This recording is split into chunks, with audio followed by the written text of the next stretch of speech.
guys playing. And for you as a running back, obviously it's important to have some chemistry and continuity with that group. As someone who's been here, what can you do to make those new guys feel more comfortable, protecting in front of you? And what have those early conversations been like with those guys? Being a running back, I really take pride in just doing the right things. I think to kind of get them settled in, I can do my part being in the right place at the right time, reading things correctly to make their job a little bit easier and just making plays. I feel like if they see me make somebody miss or things like that, it kind of gives them more pride and they work a little bit harder. And as of right now, we haven't been able to really go up against each other. In the summer, we did in the spring a little bit, but the continuity of guys is a little bit different. So just being able to be that voice for those guys and kind of settle them down, because at the end of the day, they'll do a perfect job, and I have the utmost trust in them. And how much are you looking forward to being that guy, as you mentioned, the one that, is breaking all those tackles and giving them that more confidence? How much do you look forward to being that player? I look forward to it. I take pride in being the best person I can be, the best version of a player that I can be, and just being able to go out there any given Saturday or even during the week to give them confidence is something that I take a lot of pride in, and I'm really ready to be in that position. And both Coach Loxley and Coach Gaddis were mentioning how a lot of the skill position players outside of you, a lot of people outside of the program know about Hemby and know about his explosiveness and his talent, but the receiving core maybe isn't necessarily as widely regarded outside of the program. So how much, as someone who knows these receivers, are you looking forward to them, putting it out on a national stage and allowing people to learn more about them as a group? Oh yeah, for sure. We have a lot of talent in the receiver room.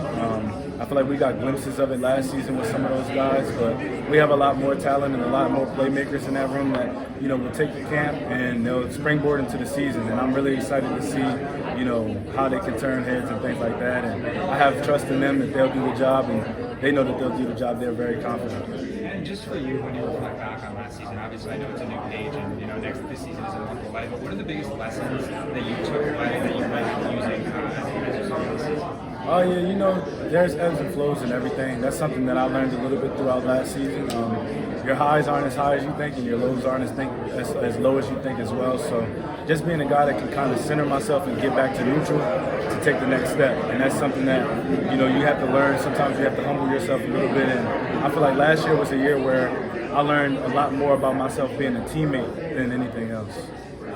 Roman, how important is it for you to stay focused on the present? You were recently selected to the Shrine Bowl watch list. I know that's a few months away, but how important is it for you to just stay focused week after week?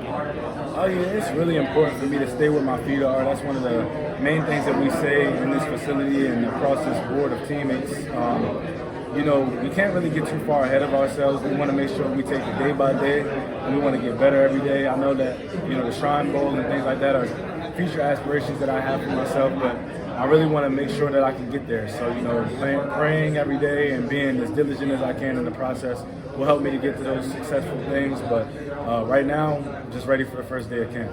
And watching the tape, you're one of the few running backs right now in college that do a really good job at pass protection. Do you pride yourself on that? And as you get to that NFL level, is that something you're trying to get better at every year?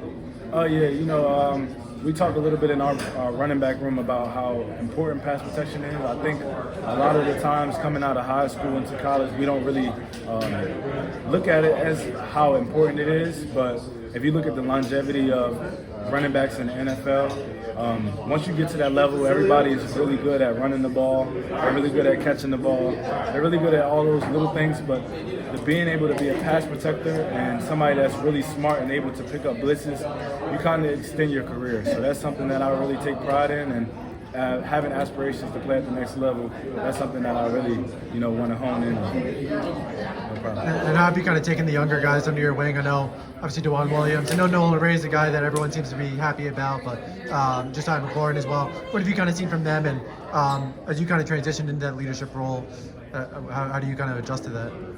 Yeah, those guys are people that bring a lot to the table.